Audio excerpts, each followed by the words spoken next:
I'm Sal. I'm Beth. We are the Brewery Lovers. And this time we have a special program. We got to interview somebody that we really respect, and we hope you enjoy it and learn something new. Cheers. Who? Who's the person? It's all in the video.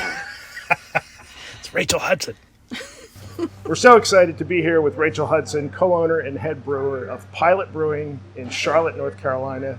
Hi, Rachael. Hey, thanks for having me. Thank you so much for doing this. Thank you for taking the time. You're welcome. We know you're busy. Oh, it's okay. It's part of it. Tell us. Go ahead. Just back from Colorado, I was out there for the Great American Beer Festival. where And you were both a judge and a gold medalist. Yes. Gold, not bad. Yes, not bad at all. Was that your first medal? That was our third medal Did you have at gold? GABF. Did you have gold before? Gold. That was our before? first gold. First gold. Yep. And it was a blackberry gose? Blackberry Gose. Tell us about the beer. It's a German-style wheat beer that's a little bit tart. I was actually brewing the beer for our Mimosa Gose, and just felt like the base beer, before we added the blood orange, I just felt like it would be better with blackberries and a little bit more springtime. So we just threw some blackberries in, and it was tasting really good for competition, which is why we sent it off, and kind of a happy accident, or not really accident, but not really planned. And yes, it's just fresh, natural blackberries, like not extract. Went straight into the fermenter after primary fermentation, and just gave a really nice purple color and blackberry flavor to it. And we heard you tell the story. You didn't really believe it when your name kind of came up, and not really. Well, we also entered traditional Gose, Okay. and that category was called a few categories before the blackberry one, and we had named it Gose, which I'm sure a lot of other breweries did. And Gold winner was named Gose, but it was different, so you're like, for a second, you're like, oh my God, that's me, and then it's not. So, I wasn't about to be fooled twice. You weren't going to get me again. So I did, for some reason, I just won't look at the screen. I'm in my lap, looking at the ground. So I was the last person to see it. Everyone else saw it because they're normal and look at the screen, but I had to hear it, and my reaction was a little delayed. But yeah, it was very exciting. It's one of our last beers to be called. Once bronze and silver category get called, you kind of, all right, I'm done with that one. Right. You kind of get it in your head. But, there's a lot of really good beer out there, especially judging. You really realize how much there is. Now more than ever, really. Now more than ever, for sure. And even the entries after COVID have doubled. Mm-hmm. Even pre-COVID, we're talking about, half the entries, about 5,000 a year. And now they're about 95,000 a year. So with 300 medals awarded total. Yeah. So it's a lot of good beer. It's tough competition. So it's very rewarding, especially going through the process and knowing how the judging is done and how many people actually need to push that beer through to the next round is pretty rewarding. Tell us about Pilot. Where is it? What kind of neighborhood is it in? How long have you been here? Yeah, we're Pilot Brewing, so a 3-barrel nano brewery in Plaza Midwood, which is a neighborhood right outside the city of Charlotte in North Carolina. Really small space. Basically, you're seeing everything. The brewery is right behind me as well, about 1,900 square foot. And we just do everything here. We have 3 year-round beers. Everything else is one and done, or seasonal, or for fun, or for a charity. And everyone that works here has their hand in their brewing. Maybe some more than others, but everyone does participate in some of the small batch brewing and have their own beers that they serve. And we're just really big onto having fun, doing small batch beers, having cool events and educational events. We're big into Cicerone program and get everyone trained up through at least the first level. Some of them have passed the second level as well. And yeah, so that's us. A small little hidden gym, I like to call us, because we're a little hidden off the main road. Hidden gems are our specialty. Yes. We saw that the name is not only related to aviation, but it's also because you do so much experimentation. Yeah, so big breweries have pilot systems where they do small batches, one-offs, experiments, whatever. That's very much our niche. We almost went into this saying we would never brew the same beer twice. Never say never, but we really wanted to have a constant rotation of beer all the time and be known for that. So Pilot Brewing was very on par with that, especially being my husband is a pilot. We kind of had to do that. We pilot brewing, literally, pilot beer, and a pilot man. It was perfect mesh of the word. So most people get it. Most people get one side. Either they're like, oh yeah, pilot, duh, he flies planes, of course. Or pilot brewers understand the pilot brewing, and then normally they get both. But it works really well for us. It's a great vibe in here. Yeah, we take it. We have a little funky, little quirky branding with our logos, a little like a little experimental kind of. We just like to have fun and keep it fresh and do new things a lot. So when we don't distribute the same beer all the time, we can make that more realistic. What are the 3 year-rounders that you mentioned? So Island Hopper, which is what you have in your hand, and that's our rotating hop IPA. So each batch features a different hop profile. What's this one? That is the Paradigm hop. Oh, nice. And that is from a company called Hang'em High Hops out of Michigan that they sent down for us to brew as an experiment and see what the beer tastes like. Oh, nice. So well, it's really delicious. It is. It's great. super balanced. Yeah, it's easy to drink. It's about 6%. It's about 70 IBUs. But it doesn't really taste super harsh bitterness. It's very smooth. Not at all. Yeah, very, very drinkable. Got some stone fruit, some melon from that Paradigm Beautiful hop. color. So that was one of our ways of keeping the same beer, but still kind of changing it for every single batch. And people were a big fan of Island Hopper. It's always going to be a New Zealand or American tropical or sea hop, something along those lines. And then you have our Cafe Latte Stout, which is our rotating coffee roaster stout. So each batch we feature a different coffee roaster. Oh, nice. That batch is from a coffee roaster called Charleston Coffee Roasters. And that is a medium roast blend bean that they use for their main coffee. And it's just a nice, easy milk stout, about 5.5%, not too high in alcohol, not too overdone in any sort of other flavors, really balanced and easy. Let's switch. That's the word I would have used. Yeah. And that one as well. I mean, that's the first thing that popped into my head is how nicely balanced it is. Yeah, I really like Island Hopper. It does well. It has a Norwegian yeast strain. Well, the coffee's intense in the nose. That's nice. That was like cafe latte always comes out a little different because of the coffee being, and that's been my favorite one. Sorry if that ruins it Wednesday. We've had a lot, but that one's been really good, which is why we entered it this year. It's the first time we actually entered it into competition. Oh, nice. Yeah. And what was your third year round? Mimosa Gose. So okay. That is a German sour wheat beer with blood orange puree. That we won silver for that in GABF the first year we went. Wow. So it's very popular. Tastes just like mimosa and smells like one. People who don't really know or that much or like beer will gravitate towards that one. It's one of our most popular beers. Also one of the hardest to make because we can only make half a tank at once because of the souring process. So not necessarily hard, just can't fill it in the fermenter in one go, of course, for my most popular beer. But and that was the one that the blackberry was based on, right? Yeah. Okay. So the blackberry has the same base beer, just a different fruit. Okay. So we're doing well in the gose, contemporary gose category. You didn't get this question in advance, but I'm going to pop it on you anyway. What's the craziest thing you ever made? Craziest. I know everyone wants some answer. We throw fried chicken in and stuff like that. We did do a Waffle House beer one time. Oh, nice. And we went to Waffle House and we got waffles and some hash browns and bacon. And we used smoked malt. It was more about the ingredients, but we did throw some hash browns and waffles in there. Did people like it? People did like it. It was for a festival called Strange Brew Fest. Oh, perfect. And the idea is to make something strange. And so that was it was like a brown ale, I think. Something nice and easy. It was good. It was fun. We wore Waffle House hats. We served it. And you mentioned earlier that you like to, with the coffee roaster is one example. You like to support the community. You do causes. You do charities. Tell us about that. Yeah, monthly charities. Yep, we have a charity of the month program, and we feature a different charity every month. We brew a beer for them. We release it in cans, and also try to throw an extra event to help raise awareness or funds.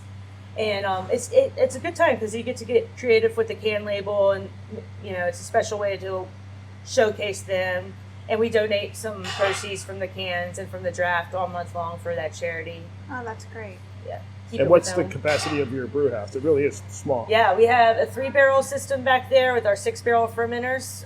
So we'll brew twice in one day for those. And then we also have a half-barrel little setup back there that we had at our house before we opened this place. Oh, okay, And nice. we'll That's do your half-barrel. co-pilot. That's our co-pilot. That's your co-pilot. That's what we call it. Yep. We have our pilot batches and our co-pilot batches. That's awesome. So Very cool. here our pilot batches are our big batches. Every other brewery, the pilot batches are their small special batches. Right. But the co-pilot system lets, our people work here that do whatever they want, lets us do special projects, experiment without, putting full 6 barrels into it. Just have fun, keep extra stuff on draft. We release a beer every Friday, so it's helpful. Sometimes it's a big batch, sometimes it's a small batch. The way we got to know Rachel was through the podcast, and I consider you're not just a brewer and an owner, but you're kind of a thought leader in the industry, in my opinion. Thank you. And an educator. Yeah, and a really good one. But how did that all happen? How did you end up sort of in the position you're in? You don't have to tell us the whole long story. I don't even really know, to be honest. Just say yes, I guess. Jen wanted to enter this competition. Jen Blair, by the way. Of course, yes. Jen Blair, who I do the podcast with. NPR had a podcast competition, and if you won, they would set up, do it for you or set up a thing, or I don't know. But so I was like, yeah, sure, that sounds fun. And then, of course, we did not win. But she was like, let's just do this anyway. So we started doing it. And so that was your motivation to do it. One thing, yeah, kind of. Yeah. I mean, at first I was, I was like, if we win, we're going to have to do this. That's going to be time. And but it was fun. It was before COVID too. And Jen lived here in Charlotte. This is when she lived here. So we would go to a podcast studio and record there. And now we just do things online because she's in Atlanta.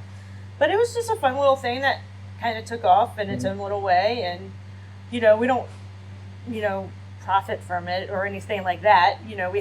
It's more of a hobby for us. But you do really well at it. But it's And fun. Yeah, I'm a home brewer. We're both home brewers, and we're kind of into the geek part. Yeah, So good. we really enjoy when you guys get technical. Yeah. Good. But there's so many subjects. You think you almost run out of subjects, and then every time we talk, it's like, oh, we Right. can talk about You that. can We just just think of 3 more things. we just did one on foam the other day. It's not out yet. I'm so Yeah, bad. because Jen Jen does had, everything. Jen Yeah. had just written that article Yeah, for so we did one on Xylogy. Xylogy. That was really good. That's a Something great you never idea. really think about. Yeah. Oh, I think about film a lot. Yeah, we did. Yeah. We talked about it a little bit before we rolled camera, but one of the things that you talked about last spring was how all of a sudden so many women in the industry were reporting really terrible things happening to them at work. Yeah. And just give us a brief rundown of what you've done here as in response to the Brave Noise movement. Yeah, for sure. So Pilot had teamed up with some other breweries, Divine Barrel and Resonant Culture specifically, and we started a group called the North Carolina Safer Spaces, which is nothing official, but just a way for us to communicate with people and reach out and set up different trainings for our brewery staff or people in the industry. Stuff like we did a gender 101, for example, and had a professional come out and kind of train people on how to be more inclusive on that side and navigate language and things like that. We had to think outside the box of what can we do here, not for just our staff, but for our customers too. And earlier you mentioned that you, the people that you align yourself with, you also expect to have policies. Like a Yes. beer festival. Yes. Festival is a perfect example. We as all that happened and then festivals started to come around, anyone who asked us, we would just ask them what their code of conduct was, or if they didn't have one, if they wouldn't mind writing one, and no one ever said no, which was awesome because you got to be a pretty big D-bag if you're going to say no to that. But no one said no, and they did. And I one of the things I want to stress about something like that is that it doesn't need to be written by you. You can Google it. They're out there. And use it, and as long as you stand behind what it's saying, that's all that really matters at the end of the day. So it sounds like it's a combination of awareness and empowerment. Yeah. Am I right? Yeah, and we can only do the best we can. You're we doing can both, really. we can participate. We can show our support by being there or by not being there, Right. and that's what we do. And we align ourselves, like you said, with people that are doing the right thing. And we are the first brewery, at least in our area, I feel like, to speak out against if you will. Yeah. Anyone who knows me knows that is very true. Well, thanks for that. Or my Facebook friend knows that is very true. What's the most fun part of your job? Not having to deal with someone else being my boss is pretty great. Nice. But just being able to have this like really great job for these couple people and really empower them and lift them and build it, whether they want to be better brewers or in a different part of the industry, like being able to have this atmosphere for those guys is really nice, because I never really got that, growing up in the beer world. Like, I'm not going to say I had really great bosses, I had really bad bosses, I had good times and bad times, but I never had a place where like I felt safe and secure no matter what. And I say that in a way of like me speaking out. Here I can speak out what is right and what it should be done, and not every job I could have necessarily done that and kept my job. Yeah. Nice. So Yep, it's true What's, for every industry, but yep, it's true for every industry. If you told me before, I forgive me for asking again. When did you open? How long have you been here? We just did our 4th year anniversary, so we opened August of 2018. Okay. Yeah, And feels like what that. What do you envision for the future? Oh man, pay back our COVID loans. Good answer. Yeah, that would be great. We're like, we obviously COVID changed a lot. We did not can beer. We didn't even have like hardly a crowler machine when we opened. We really thought we would have everything in a glass. Soon we got a crowler machine, but COVID made it so we bought a canning line. Now we can a lot of our beer. We sell a lot more beer in cans because you're so more willing to grab 3-4 packs than wait for like 6 growlers to be filled. right. We asked a brewery owner once, how do you survive COVID? And he said, get a canning line. Canning line. Yeah. Our doors shut. Like, we never had to fully close down. We could always do to-go beer, but first of all, everybody was doing that, right? So crowlers were being an issue. We like crowler like stock. Like everyone was couldn't having get a hard the time cans. getting the Yeah. cans. So we did switch over to we bought some growlers. We encouraged people to breed their own growlers. But Noda Brewing, actually, we had a fresh batch of Island Hopper like the day that we had to close for inside. So we took it all over, we kegged it up, we took it to their brewery, put it in their dry tank, and they canned our Island Hopper nice. for us. Oh, And Very cool. one of the local grocery stores bought pretty much all of it. So the community really came together to That was save each other.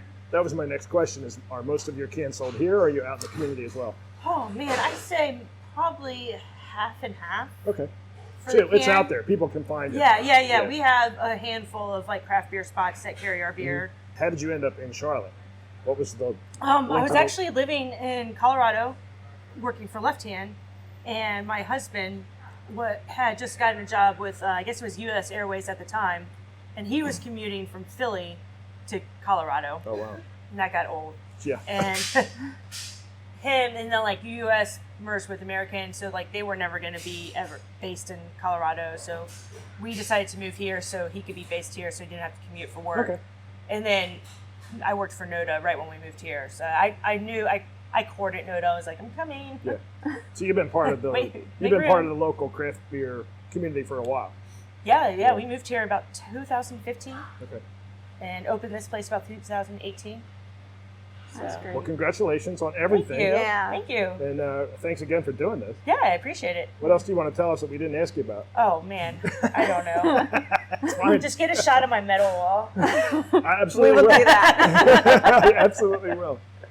Great. Thanks again. Thank Cheers. you so much. Yeah. So nice to meet you. Sorry, here's my Cheers. water. That's okay. You're a head brewer. We give you a pass. I get sloppy when I start drinking. All my motivation goes out the window.